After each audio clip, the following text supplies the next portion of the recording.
That's why surveillance it's very very important. Dan makanya ada banyak sekali teknik CO2 monitoring surveillance yang dikembangkan ya untuk memastikan tidak ada kebocoran. Ini saya sudah slide-slide terakhir ya, teman-teman. Jadi kita bisa mensurveillance, memonitor di atmosfer ya dengan remote sensing dan juga ada atmosphere detection. Jadi dipasanglah di beberapa tempat di kepala sumur mungkin memang ada atmosphere detection untuk mendetek ya kalau ada peningkatan konsentrasi CO2 tiba-tiba gitu. Kemudian ada near surface. Bisa surface flux monitoring, kita juga bisa melihat surface deformation. Kok tiba-tiba permukaan tanahnya ini menggembung tiba-tiba secara tidak natural ya. Oh, ternyata karena ada tekanan CO2 yang lepas ke permukaan tanah sehingga tanahnya surface-nya deformasi. Itu bisa juga.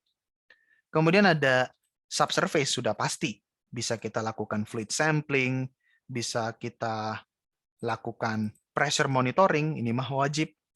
Bisa kita lakukan vertical seismic profile, survey seismic profile, logging, ambil core-nya, crosswell electromagnetic dan seismic testing, macam-macam. Untuk memastikan CO2-nya itu tercontain.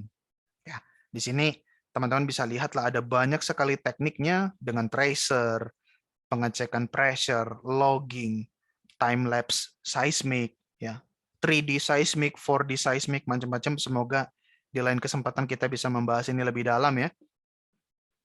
Nah, bisa dilakukan di atmosfer, near surface, bisa di subsurface, bisa juga dengan berbagai skala. Skala yang paling besar itu dengan satelit, baru bisa dilakukan dengan seismic. Skala menengah itu misalnya dengan borehole seismic, crosswell electromagnetic seismic gitu ya. Dan yang skala yang detail, yang lebih kecil gitu ya, tapi detail itu bisa dengan logging, bisa dengan core testing.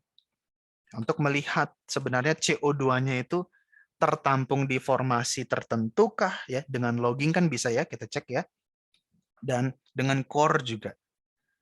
Nah, benefit dan harganya nih. Jadi kita nggak boleh cuman bicara tentang tekniknya banyak, enggak. Kita harus cari teknik yang fit for purpose, yang benefitnya bagus dan yang harganya juga bisa dibilang bagus. Ya. Nah, majority good news-nya itu masuk dalam kategori biayanya nggak terlalu tinggi, tapi benefitnya besar. Ya, jadi sampling anulus, ya, CO2 tracer, satelit, logging itu bisa dibilang harganya masih terjangkau lah. Tapi kalau bicara 3D seismic dan 4D seismic ini memang expensive, tapi benefitnya tinggi.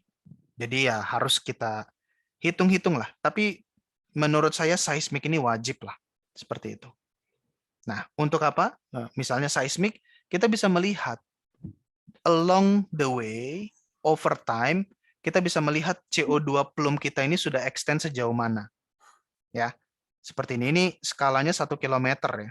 Nah, di sini dapat dilihat di monitor, ternyata CO2-nya itu terkontain di reservoir dan sudah menyebar dengan luasan yang luar biasa. Good news-nya adalah CO2-nya tidak bocor. Kita bisa melihat secara seperti ini maupun secara seperti ini. Nah, simulasi. Nah, ini udah slide-slide terakhir. Jadi, seismik itu penting sekali dan simulasi ya. Ini juga bagian kita khususnya teman-teman yang tertarik reservoir engineering atau reservoir simulation. Intinya kita bisa memforecast atau memprediksi CO2-nya ini menyebar kemana. Nah, di sini dapat teman-teman lihat kita punya input reservoir, propertinya, permeability-nya, lithofasiesnya gitu ya. Dan kita bisa prediksikan CO2-nya menyebar kemana. Nah, ini disimulasikan ya proses-proses yang sudah dibahas tadi. Kita injek, kemudian CO2-nya naik, terkumpul di atas karena gravitasi, kemudian ada yang bereaksi, dan turun ke bawah karena densitas tinggi. Ini setelah 4.000 tahun. Nah, CO2 source di Indonesia itu banyak, ya, di Kuala Langsa, di Aceh, Alur Siwah, di East Natuna, di Tangguh, Senoro, Gundih. Ini CO2 source yang major, dan ini dihasilkan oleh lapangan minyak dan gas. Sebaiknya di lapangan minyak dan gas tersebut diimplementasikan juga CCUS. Supaya kita bukan cuma menghasilkan CO2, tapi CO2-nya ditangkap dan disimpan lagi ke dalam reservoir. Nah, ini estimasi CO2 storage capacity di Indonesia, sepertinya angkanya terus berubah ya. Pasti terus berubah seiring dengan bertambahnya data dan penelitian. Tapi di total sekitar 48 juta ton CO2 yang ditargetkan bisa kita simpan di 3 proyek besar, yaitu CO2 EOR di Sukowati Field oleh Pertamina, CO2 Enhanced Gas Recovery di Gundih, dan CO2 Enhanced Gas Recovery di Tangguh. Ya, ini 3 proyek besar yang target totalnya sekitar 48 juta ton CO2. Terakhir, key takeaways. Ini ada beberapa isu yang harus kita jawab. Jadi bagaimana kita atau di mana kita bisa menyimpan CO2-nya? Ya, kita harus lakukan site selection dan characterization. Berapa banyak kita bisa inject atau kita simpan? Kita cek storage capacity. How can we best get in there? Cek injectivity.